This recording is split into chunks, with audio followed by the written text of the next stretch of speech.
Olá a todas, sejam muito bem-vindas. Vamos começar aqui essa live que é especial. A live de hoje tem um tema amamentação e libido. Será que a amamentação detona a libido? Então, boa noite aí a quem tá entrando. Eu queria que vocês me dissessem se vocês estão me ouvindo bem. Vamos começar aí a live. Esperar a convidada para poder pedir desculpa pelo atraso. Hoje a nossa live tem uma convidada muito especial, a doutora Sâmia Guimarães, que é ginecologista e obstetra, mas também é mãe e lactante. Então ela sabe de profissão e de vida o que é sobre esse nosso tema, né? Por isso que ela era a convidada perfeita para conversar com a gente sobre isso nessa live que é especial de Dia dos Namorados. A doutora Sâmia já está aqui. Vou aceitar aqui o convite. Olá! Entrei. Seja bem-vinda, Sam!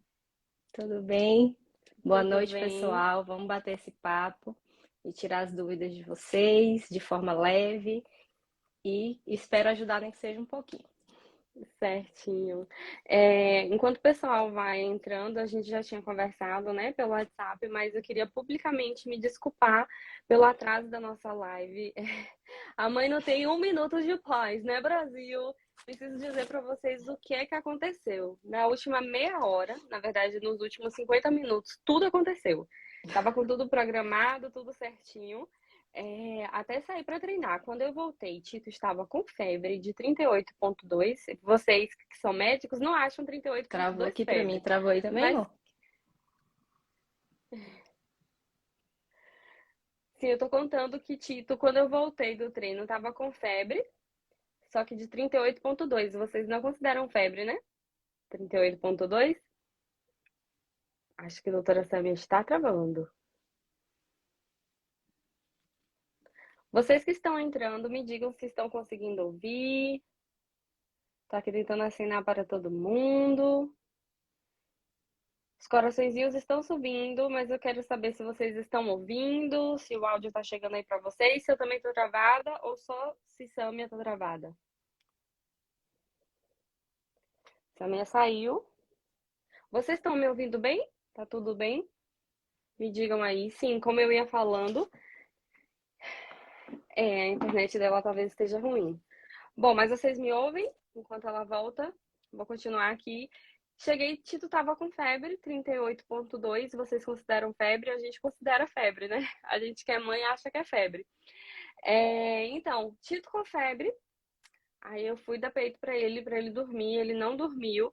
E Mariana começou uma crise de choro. Então, atendendo um e Mariana chorando. Enfim, resultado da história. Mariana dormiu, está com meu pai. E Ciro tá ali dando assistência para Tito enquanto a gente está aqui nessa live, que é uma live muito especial e com convidada, né? Voltei. Pronto, voltou.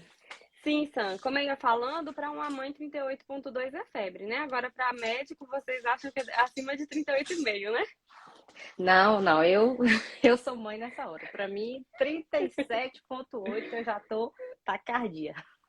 Pois é, e Tito tem uma dificuldade muito grande em relação a tomar remédio. Nossa, é terrível, ele não toma remédio. E aí eu um tem que segurar enquanto o outro está colocando remédio na boca, e esperar ele vir assim, ele finge que vai vomitar, enfim, uma confusão. De toda forma, eu queria muito agradecer a consideração de você estar aqui, tirar um tempo, você que é mãe de dois, puérpera. Eu vou pedir para você se apresentar ao pessoal. Boa noite, gente. Pois é, meu nome é Sâmia Guimarães. Eu sou ginecologista e obstetra, mas acima de tudo, eu sou mãe de dois bebês, um de 2 aninhos, que fez 2 aninhos esse ano, e um de 3 meses, que fez 3 meses ontem. Amamentei Arthur, de 2 anos, até o início da gestação. Quando eu optei, não era nenhuma recomendação médica, foi uma escolha minha, desmamar ele durante a gestação, porque eu não queria amamentar tandem. E essa escolha é minha, mas como minha gestação não foi de risco, então eu poderia ter amamentado os dois, assim como o Vivi fez. E agora eu amamento Henrique, que tem 3 meses. Também sou casada, estou no relacionamento há quase 13 anos. E é isso, mãe, esposa, ginecologista, obstetra, mulher, exausta, como a maioria de vocês. Mas segue o bonde. Vamos bater esse papo. Ótimo. Bom, Sam, hoje nós fomos praticamente convidadas a trazer esse tema, né? Porque muitas mulheres me procuram e, por último, essa semana eu recebi o comentário de uma mulher que amamenta há um ano, acho que 1 ano e 5 meses, e ela passou por 3 ginecologistas na cidade dela, que é em São Paulo, e os 3 disseram para ela que, para o problema de falta de libido, a única solução possível seria o desmame da bebê dela, que tem 1 ano e 5 meses. E a gente vê realmente uma série de profissionais de saúde dando essa indicação. E a gente acaba acreditando, né, que a amamentação interfere na libido da mulher. E aí a gente queria trazer esse tema do ponto de vista científico e também do ponto de vista da mulher, da mãe da puérpera. E é por isso que não tinha outra convidada nesse Brasil a não ser você para a gente conversar sobre isso. Pois é. Então vamos lá. Acho que esse é um tema que envolve tantas nuances, né? É tudo que depende também de muito contexto, mas vamos nos situar. Primeiro, acho que é muito importante a gente definir o que é libido, né? Que libido é um termo técnico, mas que acabou sendo amplamente divulgado para desejo sexual. Então, é Uhum. aquele desejo sexual e resposta sexual em relação ao outro parceiro. Quando a gente relaciona o libido com a amamentação, de fato, existe uma interferência, né? A gente não pode dizer que funciona igual a mulher que não amamenta para a mulher que amamenta. Existe Uhum. uma interferência hormonal, sim, tá? Que a prolactina, que é o hormônio da amamentação, ele acaba, vamos dizer, deixando esse ovário em repouso. É como se esse ovário estivesse dormindo, ele fica mais quietinho. Ele continua produzindo, né? A mulher não está na menopausa, ele funciona, mas ele funciona num ritmo menor. E os hormônios, e aí abaixa todos os hormônios femininos, né? Inclusive os que são responsáveis pelo desejo sexual, que é a testosterona e o estrogênio. Então a gente tem, de fato, uma interferência, mas essa interferência ela não é igual para todo mundo, tá? Existem muitos fatores associados. Então, assim, depende da idade do bebê, de quanto tempo um bebê de 1 mês, né? Uma mulher que pariu há 1 mês, uma mulher que pariu há 1 ano e 5 meses, como essa que relatou para você, é diferente. A frequência Uhum. de mamadas desse bebê, entendeu? Se é um bebê que mama muito, então a prolactina dessa mulher, às vezes, ela tem um pico maior do que aqueles bebês que dormem a noite toda, né? Se é que existem, mas tem mães que falam que existem. Então, a mulher que amamenta durante a madrugada, então ela tem um pico de prolactina maior. Se esse bebê faz sucção não nutritiva, ou se ele está na chupeta, entendeu? Tudo isso interfere. Se a mulher já voltou a menstruar, ou seja, o ovário já está ali funcionando de novo. Então, essa flutuação hormonal, ela é muito individual e depende muito do contexto de cada mulher. Então, existe uma interferência hormonal, sim, mas ela não é igual para todo mundo, né? Tem a questão da idade da mulher, uma mulher de 18 anos amamentando, uma mulher de 45 amamentando. Então, cada organismo responde de uma forma, tá? Mas isso a gente falando só do ponto de vista hormonal. Só que a libido, ela não é só hormônio, né?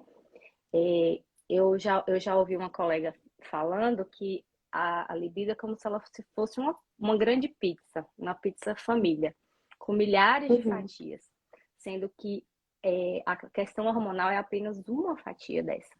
Então a gente tem que ver como é que tá toda essa pizza para a gente avaliar a nossa vontade de comer, entendeu? Então a gente precisa segmentar E não ficar achando que tudo são os hormônios, que o problema é só conosco, que o problema está na mulher. A gente tem essa tendência, né, de achar que o nosso corpo que está errado, mas não é. Vamos falar das outras fatias também. Certo, então,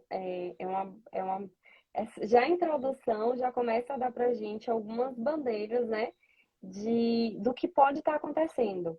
Eu, particularmente, do ponto de vista de tratar especificamente da cultura da amamentação e tentar combater a cultura do desmame, quando eu penso nessa pizza que você fala, eu percebo então que pegar uma única fatia, que é a fatia hormonal, e um aspecto só hormonal, é uma definição para um problema, é uma definição simplista para um problema que é muito complexo e além Perfeito. de ser uma interferência, eu não consigo pensar em outra palavra, a não ser uma interferência patriarcal mesmo, né, de colocar sempre a culpa na mulher. Ah, a mulher sempre é taxada como aquela que não tem o desejo, o homem está sempre pronto, a mulher não. E não é bem assim. Hormonalmente tem a questão da prolactina em alta, mas ninguém fala do outro hormônio que também está em alta, que é a ocitocina, o hormônio do amor, que é o hormônio responsável pelo orgasmo. Inclusive, para a ejeção do leite, para que o leite saia, a gente precisa de um pico de ocitocina que é comparado ao pico de ocitocina para o pico, né, o ponto alto ali do envolvimento sexual da mulher, seja ela com parceiro ou sozinha. Para ter um orgasmo, precisa ter um pico de ocitocina, assim como para sair o leite. Então, essa ocitocina que está ali na amamentação, que está circulando no corpo da mulher, ela facilita, inclusive, a mulher a chegar no ápice do prazer. O problema é como levar essa mulher a ter o interesse. Aí agora a gente precisa trabalhar essa pizza para que a ocitocina que já está circulando no corpo da mulher possa agir. Então, eu queria que você falasse um pouquinho, então, além de hormônios, né, testosterona, o que é que mais tem nisso aí, nessa receita de libido? O que é que mais tem? Então, bora lá, vamos segmentar essa pizza. Então, vamos falar da sexualidade feminina como um todo, independente da mulher que amamenta, da que não amamenta, sexualidade de uma forma geral. É muito importante que a gente entenda que a sexualidade feminina, a resposta sexual da mulher, ela é muito diferente da resposta sexual do homem. Então, nós funcionamos biologicamente de forma diferente. Eu costumo falar para minhas pacientes, o homem, quando ele tem um dia ruim, por exemplo, levou piada do chefe no trabalho, o time dele perdeu, bateu o carro, brigou com o irmão, enfim, qualquer problema que o homem tem ao longo do dia. Quando ele chega à noite, ele fala: Poxa, tive um dia péssimo. Eu preciso namorar, preciso transar para dar uma relaxada, para dormir legal, para poder valer meu dia.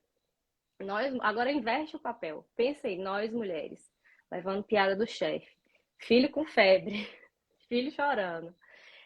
Você tá com sua autoestima lá no lixo, se achando muito gorda, muito magra. Enfim, qualquer situação que interfira no bem-estar dessa mulher, ela é o inibidor da resposta sexual feminina.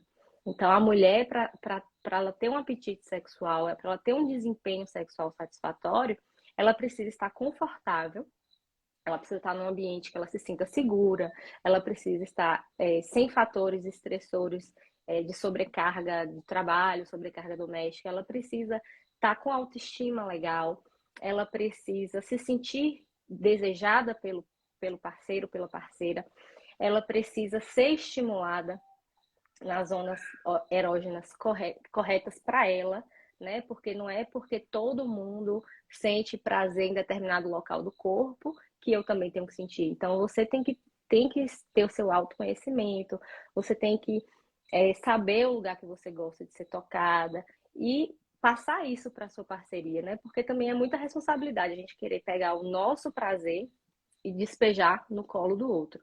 Então, o diálogo é o fundamental. Você orientar, falar, ó, eu gosto mais assim, eu gosto mais assado, por aí não e tal. Então, a resposta sexual feminina, ela é diferente. E se os homens soubessem disso, nós seríamos muito mais felizes. Então, já que eles não sabem, cabe a nós dizer que a gente funciona diferente e precisa ser estimulado também diferente. Precisa ter um contexto, um ambiente, qualquer mulher. E a puérpera, a lactante, a mãe também não é diferente, né? Você precisa ter todo o seu entorno organizado para que você consiga ter uma resposta sexual legal. Uhum, sim, isso é muito verdade. E assim, só resgatando algo que você falou no começo, existe uma diferença entre uma puérpera de 1 mês, vamos lá, depois dos 40 dias, e de uma lactante que já está ali, embora se sinta puérpera ainda, emocionalmente falando, do ponto de vista bioquímico e médico, não é mais puérpera, mas ainda é uma lactante com a criança de 1 ano e meio, 2 anos, 3 anos, 4 anos. Então, existem esses dois momentos. Eu, eu converso com muitas mulheres e tem uma amiga especial que ela me contou isso quando eu ainda estava grávida de Tita. Ela me falou que ela não voltou a se interessar por transar mesmo durante 8 meses. Assim, os 8 primeiros meses ela ficou imersa no puerpério dela. E a sociedade cobra tudo da mulher, inclusive que ela já esteja pronta. Então, passou ali a quarentena, passaram os 40 primeiros dias, você já tem que estar pronta, magra, barriga no lugar, desejo sexual de volta, pronta para trabalhar de novo. E não é assim, a gente tem que viver os processos e dar tempo ao tempo. Existem mulheres que em pouco tempo já estão prontas já se sentem prontas para voltar a namorar, atividade sexual, e outras mulheres precisam de mais tempo. Eu acho que a comparação é uma grande inimiga. Tem todo o contexto, tem como essa mulher se sente, tem todo esse caminho durante o puerpério de se redescobrir, que é isso que você falou, né? Sobre a questão da autoestima, de entender, às vezes a gente não sabe nem o que a gente gosta de vestir, quanto mais onde ser tocada. E, além disso, também tem os processos com a parceria, né? E, geralmente, os maridos, os homens, são, assim, mais desligados. Para eles se conectarem com a parentalidade demora. Então, a gente já fica alerta assim que a criança nasce. Os homens demoram para se interessar. E, e não vai me dizer que, assim, a mulher está cansada, se sentindo sobrecarregada, o cara vai tentar alguma coisa. Claro que a gente não vai responder logo, né? Tem todos esses processos também. É, Enfim, acho que é bem complexo, hein, Sam? É bem complexo. Outra coisa que eu acho muito importante frisar, aí eu também vou falar para todas as mulheres, tá? Independente de estar amamentando ou não, mas amamentando principalmente, é que Uhum, a resposta sexual feminina não, a resposta sexual de uma forma geral, ela tem dois tipos de resposta sexual. A gente tem o desejo sexual espontâneo e a gente tem o desejo sexual responsivo. Então, esse desejo sexual espontâneo é aquele que a gente tem no início do namoro, né? Então, é, a gente pensa muito no parceiro, a gente pensa em sexo toda hora, assim, né? Você se prepara para isso, se você vai ao encontro, você se preocupa com a lingerie, porque você considera a possibilidade de ter uma relação, você se preocupa, ai meu Deus, vou estar no meu fluxo, vou estar no meu ciclo no dia da menstruação ou não, para aquela viagem que a gente vai fazer. Então, existe esse desejo sexual espontâneo, ele está muito presente no início do relacionamento, em que tem aquele fogo maior. Então, a libido da mulher, ela tá lá em cima. Com o passar do tempo, que essa relação ela fica, cai na rotina, uma relação de longa data, acaba que a gente não tem mais tanto esse desejo espontâneo, a gente tem o desejo sexual responsivo, em que você não tá o tempo todo pensando em sexo, mas que quando você é procurada, se seu relacionamento é ok, se o estímulo é correto, se você tem memórias de atividade sexual prazerosa naquela situação com aquele parceiro, então você tem o desejo sexual responsivo, ou seja, você responde àquele estímulo, é, você fica excitada, chega ao orgasmo, é uma experiência gostosa e legal, mas ele não é tão aflorado quanto no início do relacionamento. Então, isso é muito importante que seja frisado. E se a mulher não tem nem o desejo espontâneo, nem o desejo responsivo, existem formas da gente trabalhar para poder estimular mais esse desejo, que é o que você Uhum. chama de gravetar, né? E é Uhum. exatamente isso. A gente trabalha as medidas comportamentais, né? Você começar a trocar carícias desde o bom dia, né? Porque é difícil uma mulher que não recebe um bom dia, o cara senta na hora de almoçar, não abre a boca, nem olha na cara dela. Quando fala, é jogando alguma piada, é reclamando da bagunça da casa, reclamando que o menino tá chorando. Então, se não adianta você ter um relacionamento desgastado ao longo do dia, essa mulher achar que à noite, na hora que ela deitar na cama, que ela vai ter uma relação sexual e que ela vai ter prazer e que aquilo ali vai ser gostoso. Porque Ou não que é. ela vai se interessar, né, por aquele Ou que ela vai cara, porque querer. não vai. Exatamente. Não tem vagina que lubrifique quando você não é bem tratada. Não é? Então, Uhum. é uma coisa que talvez esse relacionamento esteja, né, passando por algum problema, ele precise de ajuda externa. Né? Isso aqui a gente não está falando de relacionamento abusivo, tá? Isso aí já é um Uhum. outro departamento. Estamos falando de crises conjugais de pessoas saudáveis emocionalmente. Então, Certo. isso é muito importante, de você estimular a sua noite, né? Digamos assim, começar o Uhum. dia trocando elogios, trocando carícias, beijar na boca é muito importante, não é só coisinha de adolescente, tem que beijar na boca, tem que beijar de língua, trocar uma mensagem durante o dia, fazer uma gentileza, né? Porque isso acaba que o comportamento do outro acaba também refletindo, né? Quando você é gentil, quando você é mais amoroso, troca palavras, aquilo ali acaba também espelhando, né? Gerando um comportamento mais amoroso do parceiro. Chama atenção. E aí à noite Sim, talvez vocês consigam se conectar mais. e assim, quando o Summer fala durante o dia e à noite, não vamos pensar em um período de vinte e É, quatro horas. Vamos sim. pensar num período de construção mesmo, porque a gente sabe que com a rotina dos filhos, independente de ter filho que mame ou que não mame, mas a presença só dos filhos já diminui um pouco as possibilidades. Então, você, teoricamente, tem que estar preparado para aceitar a oportunidade. Quem é de contexto cristão vai me entender agora. Aqui em casa a gente tem uma brincadeira que aqui é a Assembleia de Deus. Na Igreja Assembleia de Deus tem uma questão assim de chamar a pessoa para vir na frente e a pessoa aceita a oportunidade para ir lá, enfim, fazer alguma coisa. Então aqui em casa a gente diz que a gente graveta, que é para juntar os gravetinhos, né, ao longo do dia, não no período de 24 horas, mas ao longo da convivência, a gente vai trazendo os pequenos gravetos. Ninguém dá nada por um graveto, por um bom dia, por uma mensagem, por um beijinho, por um carinho, por um se importar. E no contexto que a gente vive familiar, no contexto da mãe, é o cara mesmo se envolver na troca do filho, é o cara realmente dar banho, é o cara realmente se importar com o que tem na geladeira, se sabe, com a administração de tudo isso, sem a gente precisar pedir. Então, ninguém dá nada por um pequeno graveto, mas você vai juntando os gravetos, juntando os gravetos, juntando os gravetos, de repente, quando você vai acender a fogueira, você faz uma grande fogueira, porque você juntou os gravetinhos. E tem a questão também do aceitar a oportunidade, da Assembleia de Deus, que é você não sabe com os filhos quando é que vai surgir a oportunidade. Então, se você já tem uma dinâmica, eu tô vendo que Ciro tá aqui. Ciro tá aqui, ó, gente. Eu vou colocar esse episódio, eu vou colocar em podcast também. Então, para quem estiver ouvindo em podcast, nesse momento meu marido está colocando emojis de berinjela e de fogo. Pelo amor de Deus. Enquanto a criança tá chorando. Mas nesse contexto, a gente não sabe quando é que isso vai acontecer. Então, para a mulher.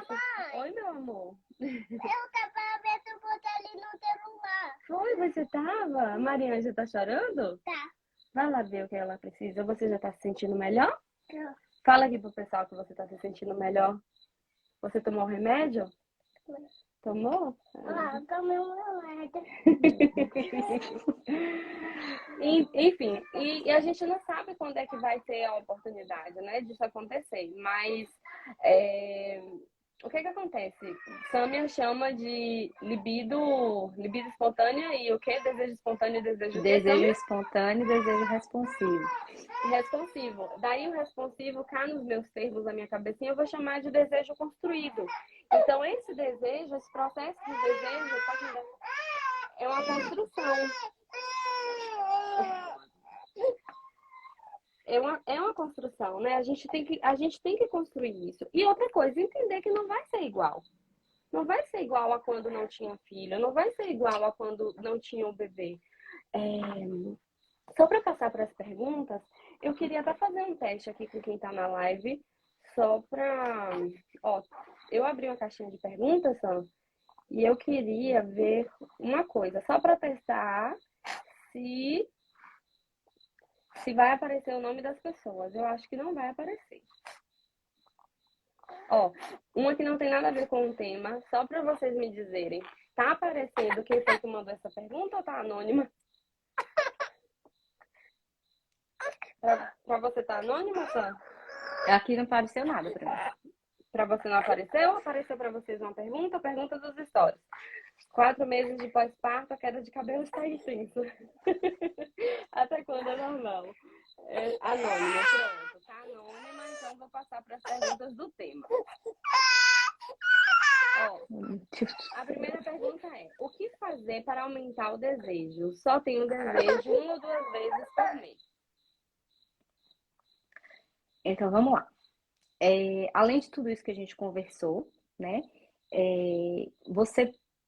É muito importante que a mulher ela tire um tempo para ela também. Que você tenha uma rede de apoio, tá? Que te alivie em relação às sobrecargas, né? Da maternidade, das sobrecargas domésticas, para que você tenha um tempo de fazer alguma coisa que você goste. Porque é muito importante que você tenha uma autoestima fortalecida, né? Para você poder se sentir desejável, né? Que não adianta uma pessoa achar você sexy se você não se acha. Outra coisa também muito importante é caprichar nas preliminares, tá? Beijar muito de língua. Assim, a gente, quando a gente amamenta, quando tem um bebezinho muito pequenininho, a gente fica com esse tempo um pouco corrido. Então, não dá para você ter aquela relação prolongada e tudo. Uma estratégia é, às vezes, aproveitar o primeiro ciclo de sono do neném, né? Que é quando geralmente eles dormem mais profundo, né? No primeiro ciclo noturno. Então, caprichar nessas preliminares, falar para sua parceria de onde você gosta de ser tocada, como você gosta de ser tocada, né? Às vezes só aquela penetração ali do final, aquilo ali não é prazeroso para a maioria das mulheres. E abusar de lubrificantes também é muito importante, porque tem muita gente que nessa fase pega no tranco, né? Então, estimular bastante, demorar, ter uma relação demorada e não ficar. Estar presente no momento também é muito importante, e não ficar ali namorando com a cabeça na louça que não lavou, ou no trabalho do dia seguinte, ou ficar preocupada com a dobrinha, com a estria que surgiu da gestação, enfim. É muito importante estar nesse momento presente. Certo. E também entender que são tempos, né, gente? Às vezes você tá ali no comecinho da sua maternidade, ou você já tem um bebê de 1 ano que tá demandante, ou você tá passando por um novo ciclo. Entender que é cíclico e acolher esse novo momento. Não dá para esperar que não dá para esperar que seja igual a como era antes do bebê. Vai ser diferente, pode inclusive até ser melhor. Algumas mulheres relatam até depois do parto, ou depois da experiência da maternidade, especialmente quando elas têm na maternidade, uma experiência de empoderamento, né? De se tornar dona de si, de mudar o jeito de pensar, o jeito de se ver. Isso acaba refletindo também no prazer e no desejo da mulher. Vou passar para outra pergunta. Tem muitas perguntas aqui sobre lubrificação, que foi uma coisa que você falou. Eu tenho uma amiga que ela foi mãe muito antes de mim, muito antes. E ela era casada com um cara, o pai da filha dela, isso há mais de 10 anos atrás. E esse cara, depois que ela se tornou mãe, ela tinha dificuldade de lubrificação. Daí o cara não aceitava que ela usasse o lubrificante à base d'água, né? Que ela precisava daquilo para a relação. E o cara dizia que ela estava errada, que ela. é, Enfim, que. Nossa, era uma coisa feia. Ela conversava comigo assim e falava que ela se sentia mal porque ela não conseguia. E ele dizia que se ela não conseguia se lubrificar sozinha é porque ela estava que ela não tinha desejo, que era porque é como se fosse frígida, sabe? Ele insinuava isso, que ela era frígida.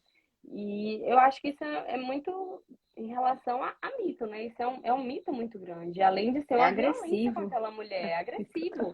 É tipo um cara super truculento. Resultado, separou, graças a Deus. Hoje ela tá bem feliz com outra pessoa. Não tá mais com esse ser humano horroroso, não. Mas aí tem muita pergunta aqui exatamente sobre isso. E eu acho que essa que eu coloquei é até ó, é até uma continuação. Ó, um ano e 5 meses de amamentação e por aqui a libido e a lubrificação tá embaixo, constantinha para baixo. Podem ser os hormônios da amamentação? Aí continua aqui, ó. Ia ter relação e não lubrificava nem um pouquinho. Então, vamos lá. Com 1 ano e 5 meses, essa interferência ela já não é tão significativa, tá? É diferente de uma mulher com 2 meses de parida, em que a vagina ela fica mais atrófica mesmo, porque a nossa vagina ela é bem rugosinha. Se vocês se tocarem, vocês vão perceber. Ela não é lisa como uma mesa. Ela é bem rugosa nas mulheres que menstruam, tá? Quando ela vai, depois da menopausa, aí ela fica bem, ela perde essa rugosidade, né, por conta da queda dos hormônios, e ela fica mais lisinha. E a mulher recém-parida, ela tem essa atrofia vaginal que a gente chama. E isso torna a relação sexual muito dolorosa, desconfortável. Se for de forma agressiva, pode fazer fissuras, machucar mesmo, tá? Então, uma mulher com 1 ano e 5 meses após o parto, ela já não tem mais essas alterações do puerpério. Essa vagina já voltou à sua rugosidade porque os hormônios já estão sendo liberados novamente, tá? Então, assim, logo depois desse ressecamento vaginal, ele é hormonal mesmo, tá? Mas com 1 ano e 5 meses, esse ressecamento a gente já não atribui tanto à amamentação. Ele provavelmente é por falta de estímulo adequado, por aquele contexto em que a mulher está inserida, que ela não consegue ter uma resposta sexual satisfatória. No período de amamentação, principalmente nos primeiros 6 meses, essa atrofia vaginal e esse ressecamento, ele é mais importante. Uma coisa que as mulheres alguns pacientes pedem tudo, algum remédio ou algum hormônio, isso é totalmente contraindicado, tá? A gente não usa, a gente não medica, mesmo porque é um processo fisiológico e temporário, mas isso não quer dizer também que você tenha que lidar com essa atrofia vaginal e sofrer nesse período.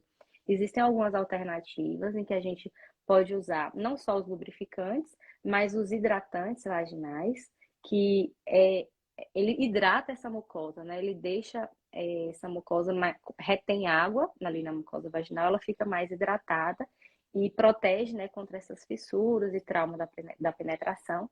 Tem também o laser vaginal, que melhora essa mucosa atrofiada, e os lubrificantes também, que não é demérito nenhum usar lubrificante, tá? Se às vezes pode ser só um empurrãozinho inicial que o casal precisa para poder começar a relação, e depois ali pega no tranco e a própria lubrificação da mulher é estimulada, tá? Então não tem problema nenhum usar lubrificante, você não é menos mulher por conta disso e nem é frígida nem nada, isso é completamente absurdo. É um recurso que a gente tem, principalmente durante a amamentação, e se é um recurso que esteja ali à disposição e vamos usar sim. Muito bom. Ó, tem uma pergunta aqui que eu achei bem interessante, né? Para você ver como é que o mito caminha. É, tem uma dica para aumentar a lubrificação? Eu deixei meu bebê sem mamar por 2 dias. Aí continua a pergunta, né? E aí ela diz que mesmo deixando o bebê sem mamar, ela não viu alteração na lubrificação. Ou seja, falaram tanto para essa mulher que a questão dela de libido e de lubrificação era uma questão por causa da amamentação, que ela chegou a deixar o bebê por 2 dias sem mamar para fazer esse teste e aí não surtiu efeito. É, enfim, se você interromper temporariamente a amamentação é uma Isso é um completo alternativa? absurdo. Isso é um completo absurdo. Primeiro que 2 dias não é suficiente para você voltar a estimular esses hormônios, nem 2 dias e nem uma semana, sem contar que o prejuízo para a criança é muito maior, né, do que você vai prejudicar prejudicar assim, né? Você vai privar o seu bebê do leite materno, que é uma coisa inegável, que a gente já sabe, não precisa nem entrar nesse mérito, para poder satisfazer sexualmente uma pessoa que não tem a menor compreensão do que é um processo de amamentação, entendeu? Isso não faz nenhum sentido. E sem contar que para você se lubrificar, e ter uma atividade sexual satisfatória, você tem outros caminhos que a gente pode usar. Se tocar também é muito importante para você descobrir suas zonas erógenas. Quebrar tabus também, porque tem mulheres que acham que sexo é feio, que sexo é sujo, tem questões religiosas também no meio. Então a gente precisa identificar fatores externos que estão interferindo na resposta sexual dessa mulher. Sim. Aí tem outra pergunta também.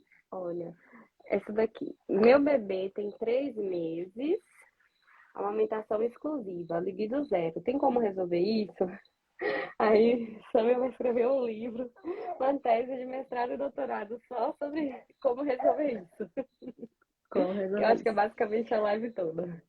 A live toda. Ó, gente, eu acho que a gente tá bem rodando em círculos, né? Porque é basicamente isso. Como eu não posso falar de pacientes reais, né? Então eu vou me expor aqui, vou falar de mim. Uhum. No meu primeiro parto, eu tive o primeiro parto foi cesárea, esse parto foi normal. Então foram experiências diferentes e puerpérios diferentes. No meu primeiro parto, há 2 anos atrás, meu bebê ficou 2 dias na UTI. Eu tava, assim, foi uma coisa bem traumática. Foi meu primeiro filho, então era tudo muito novo para mim. Eu tive uma desilusão assim muito grande, né? Porque era O obstetra, achava que bebê. estava no domínio da situação, né? E a maternidade vem e tira isso da gente, bebê na UTI, então foi um inferno. Então o meu puerpério foi emocionalmente, não conseguia amamentar, bico rachando, enfim, um trem. Então, meu puerpério, o meu primeiro desejo sexual lá embaixo, não lubrificação nada, e nem pensava, demorei meses e meses e meses para retomar a atividade sexual, então, assim, e as primeiras foram horríveis, sabe? Aí você fica naquela pilha de, achei que tinha acordado, de meu Deus, o que tem de errado comigo, não, não, não, não, não. Já nesse segundo parto, foi um parto normal, e assim, a experiência da maternidade, a experiência do parto foi diferente, foi mais leve para mim. A experiência da maternidade, os traumas, os erros do primeiro maternar já não tive mais. Então, a dificuldade que eu tive de amamentar o primeiro já não tive mais nesse segundo. Então, eu já tinha me organizado em termos de rede de apoio. Então, já foi um puerpério mais leve. E tudo isso refletiu na libido, na retomada da atividade sexual, que foi bem mais precoce e foi de forma bem mais leve.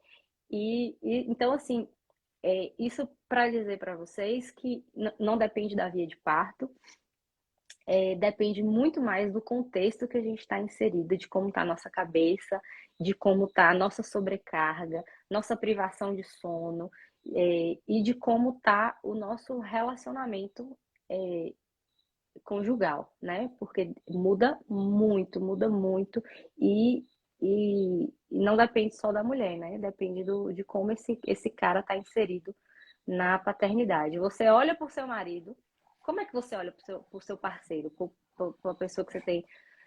Você olha para ele com vontade de matar ele, sabe? Ou você olha para ele de forma, ai, obrigada por me ajudar, obrigada. Valeu por esse banho demorado que você me proporcionou. Valeu por deixar eu lavar o cabelo. Valeu por eu conseguir ter essa refeição, comer esse prato quente aqui até o final. Entendeu? Então, tudo isso responde lá na cama, não é só chegar Uhum. e Ou no sofá, né? Se você fizer cama compartilhada. pelo sofá. Exatamente. No vários outros cômodos da casa, porque o quarto são dos bebês.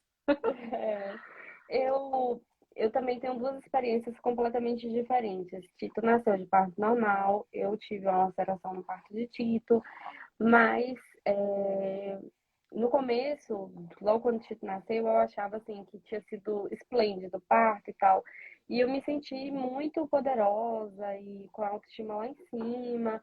Tanto que assim, não esperamos 40 dias. Parou o sangramento, pá. Claro, né, que eu tive. Era engraçado, porque eu tinha desejo, mas eu não tinha lubrificação. Justamente porque, né, vamos fingir que a médica não está aqui, eu não tô contando pra médica que eu quebrei o resguardo. Não façam isso em Mas casa, meninas. não façam isso em casa, porque é importante, porque ali o colo do útero ainda pode estar aberto, pode subir alguma bactéria, e é complicado. Enfim, guarde o resguardo.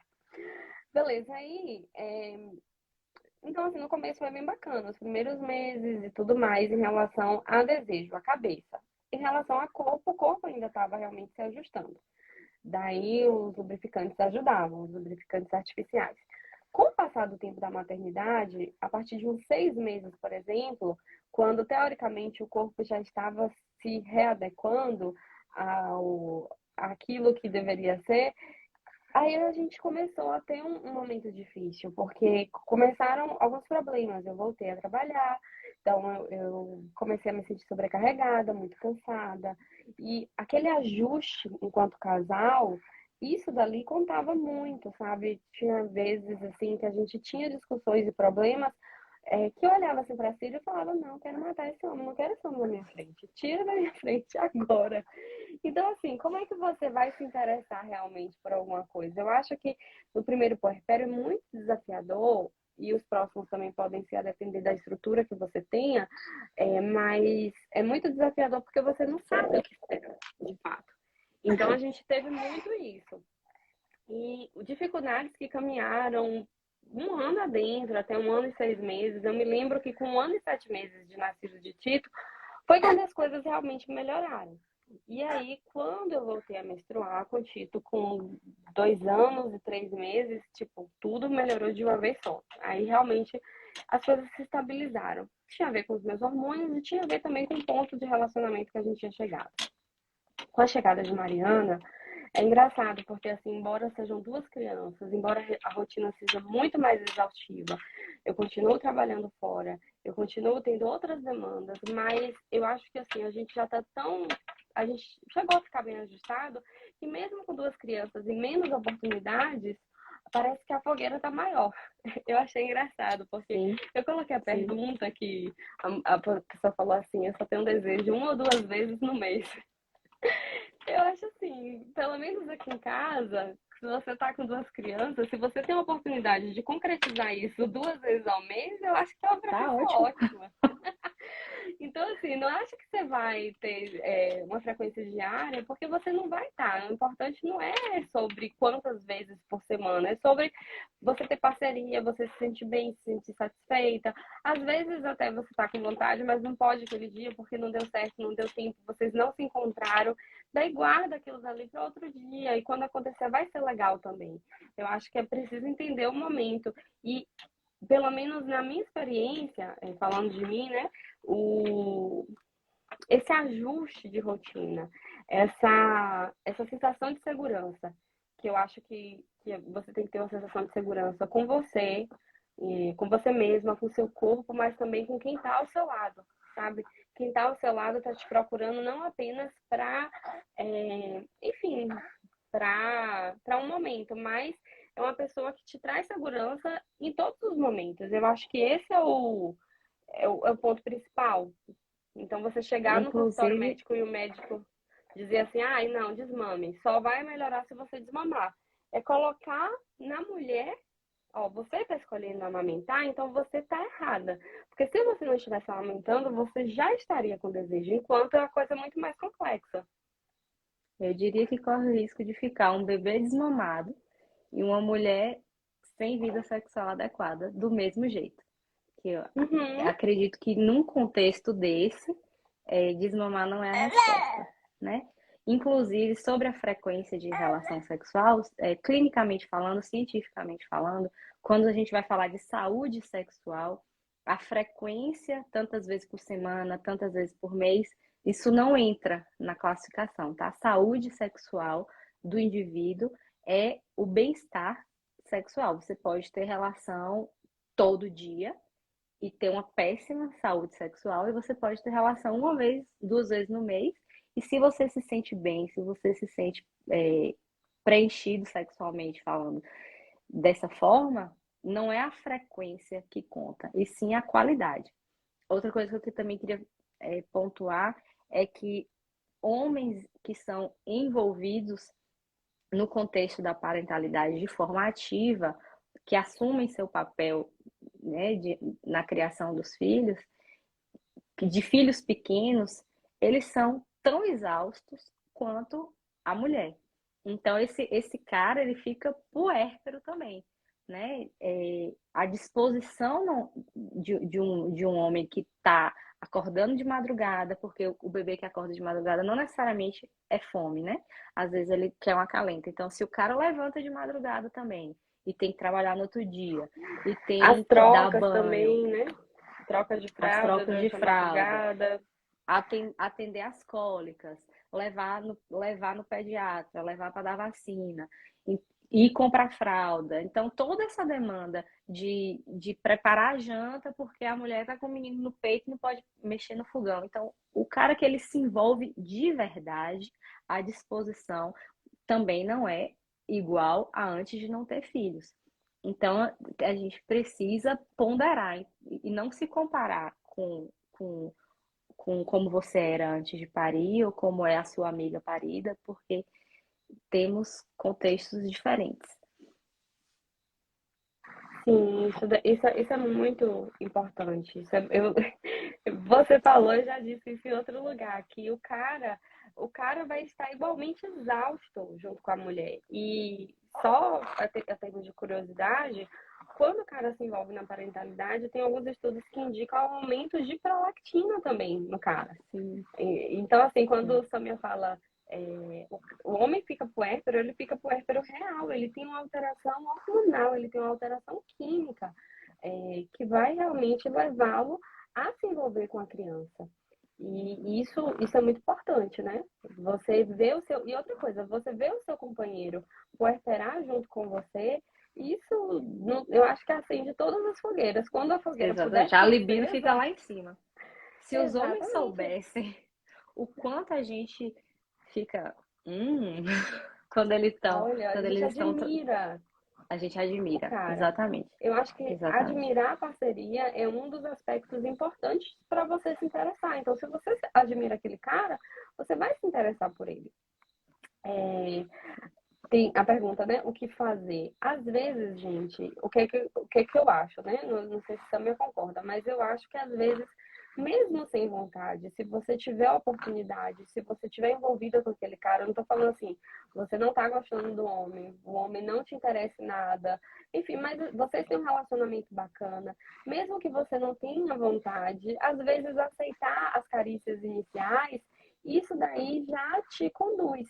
Porque não necessariamente você vai finalizar, mas você pode começar a se permitir, né? Trocar carícias, trocar beijos, e ao longo do tempo, né, com alguns dias, pode acontecer, calhar de acontecer a relação. Então, mesmo às vezes, mesmo que você esteja assim tão imergida no bebê, às vezes se permitir receber um carinho também é uma forma de cuidado. Vejam só, é o que o Samia falou, não estou falando aqui de relacionamento abusivo, de um cara que você não admira, com quem você está chateada, de quem você está com muita raiva, que se revelou uma pessoa completamente diferente depois que a criança nasceu. Eu estou falando realmente de relações que são bacanas, mas que em determinado momento você está ali cansada, você não tá se envolvendo tanto naquele assunto, mas você se permite, se abre para isso.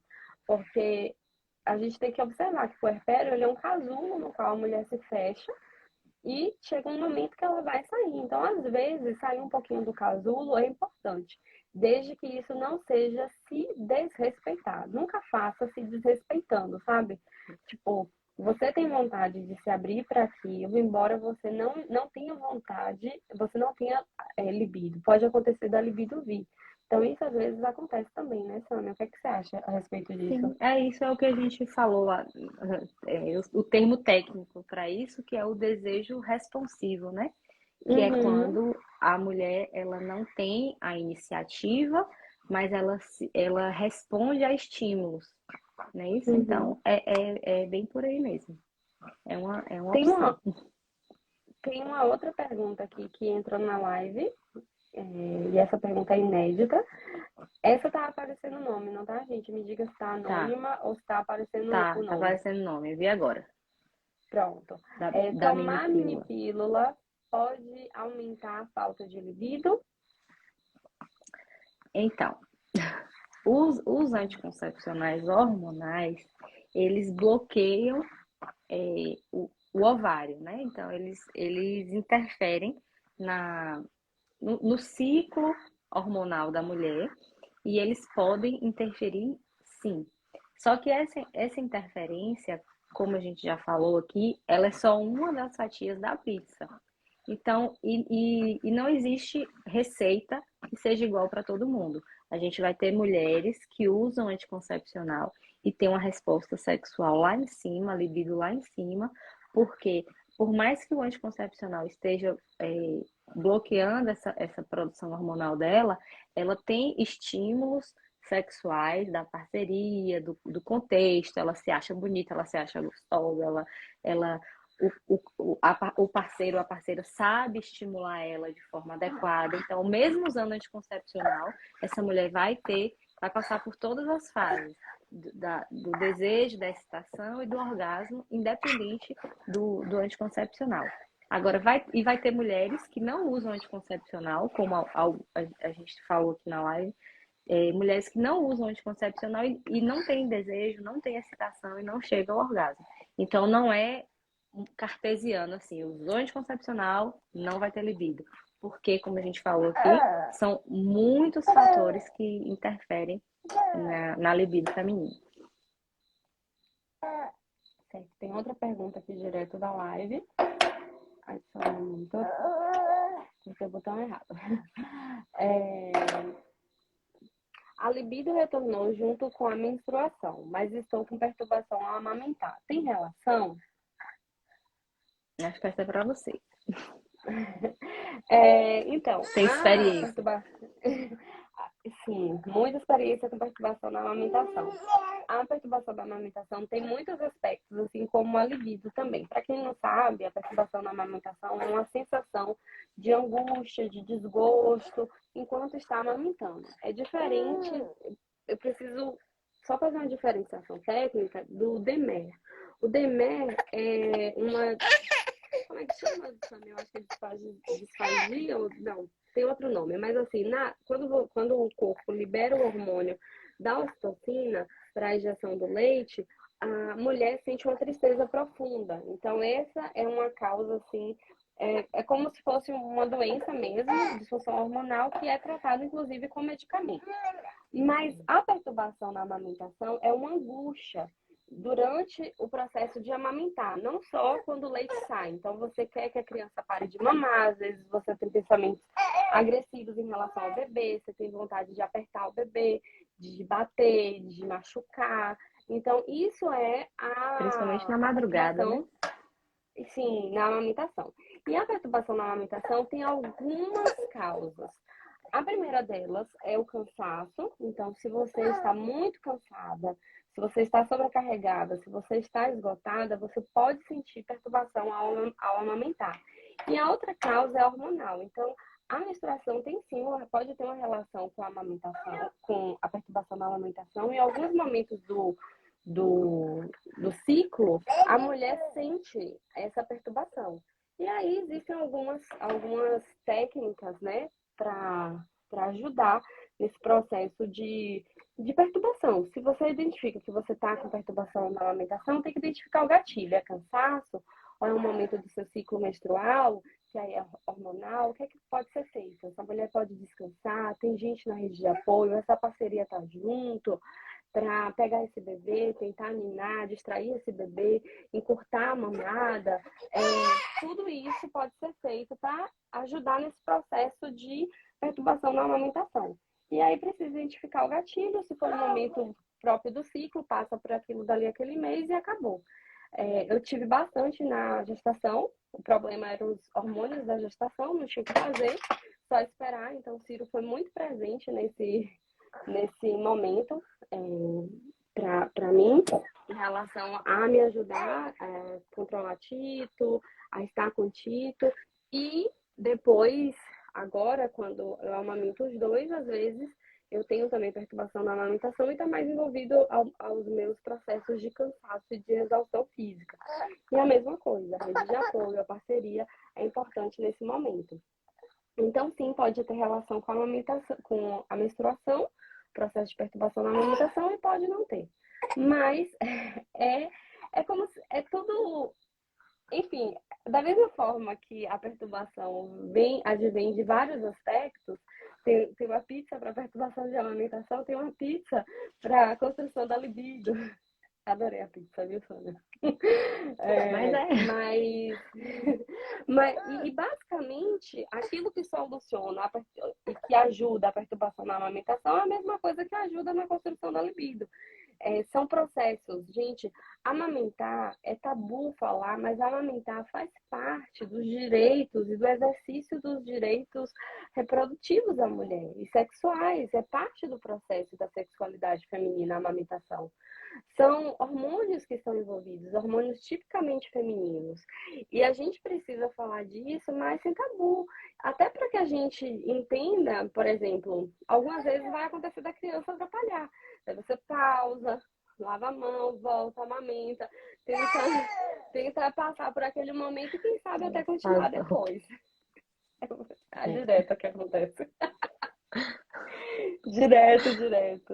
Não sei como é pra você, mas aqui, meu Deus do céu. E Mariana fica 10 minutos exato. A fogueira tem que estar os gravetos tem que estar muito grande para pegar fogo. É cronometrado. É cronometrado. Acho que é basicamente isso em relação a perguntas, né? Em relação à lubrificação, Samia, você falou que tem os lubrificantes e os hidratantes. Então, se alguém quiser ver essa questão do hidratante, tem que falar diretamente com a ginecologista ou é algo que pode ir na farmácia comprar?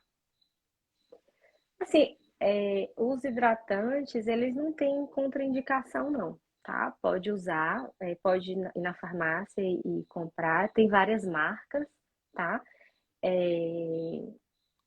Os hidratantes, eles são usados de 2 a 3 vezes por semana. Inclusive, pode usar no dia da relação, não tem problema nenhum. Os lubrificantes é para usar no ato, né? No ato sexual. Os hidratantes você usa independente. Antes de dormir, coloca o aplicador, igual creme vaginal, coloca um aplicador todo, vai de 2 a 3 vezes por semana, é o suficiente.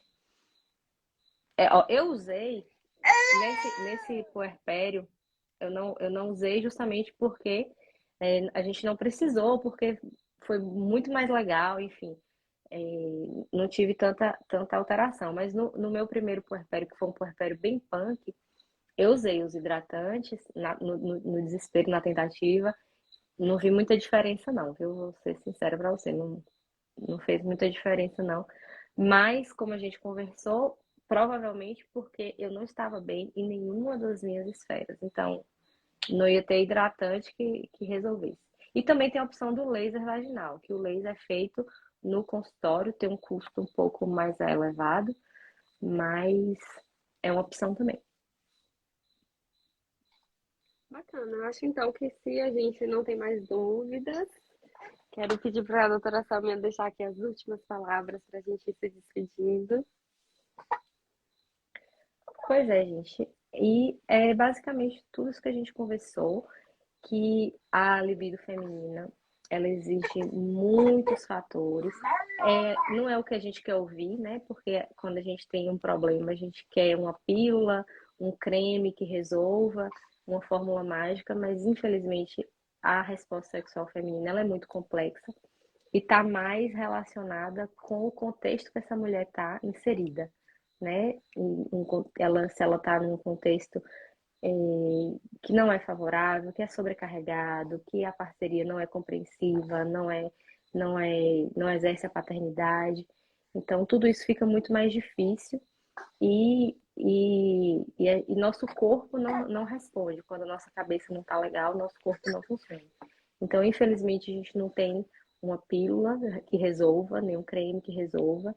A gente precisa olhar para dentro, olhar para casa, olhar para quem está do nosso lado e fazer ajustes mais complexos para que todas as esferas funcionem direitinho, inclusive a esfera sexual. Eu agradeço, gente. Isso aqui é uma consulta, tá? Com a doutora Sâmia. Quem quiser falar com você, como é que faz, Sâmia? Como é que a gente te acha? Eu sou bem viciada no Instagram, então eu tô online, eu respondo todo mundo, pode demorar um pouquinho, né, por conta das demandas, mas querendo falar comigo, no Instagram é o @ meu nome, Sâmia Guimarães, doutora Sâmia Guimarães. É só mandar uma mensagem que a gente tenta ajudar da melhor forma possível. E eu vi que agora para julho a agenda já está aberta para o consultório? Tá aberta, vamos voltar aos pouquinhos, né? Porque são 2 bebês, então a demanda ainda é grande, mas já preciso voltar a trabalhar para a cabeça ficar bem, saudade das minhas pacientes também. Então são pouquinhas vagas, a gente vai devagarzinho para matar a saudade. Então é isso, gente. Sâmia, eu queria muito te agradecer, tirar esse tempo. Eu sei da rotina aí, da dinâmica, não foi fácil. Você precisou contar com apoio extra. Te agradeço muito por ter compreendido aí o nosso atraso. Nada. E agradeço a todo mundo que esteve presente nessa live. Espero que seja a primeira de muitas de você por aqui, tá bom? Você que manda. Foi uma fã delícia, adorei nosso papo. Também amei, viu? Muito obrigada a todo mundo que está presente. Essa live vai ficar salva, tá certo? E quem quiser conversar mais sobre esse assunto, pode me mandar direct. Pode mandar direct também para a doutora Sâmia no @BRA Sâmia Guimarães. Tá bom, gente? Um beijo para todos vocês e muitos gravetos e muitas oportunidades. Tchau, tchau.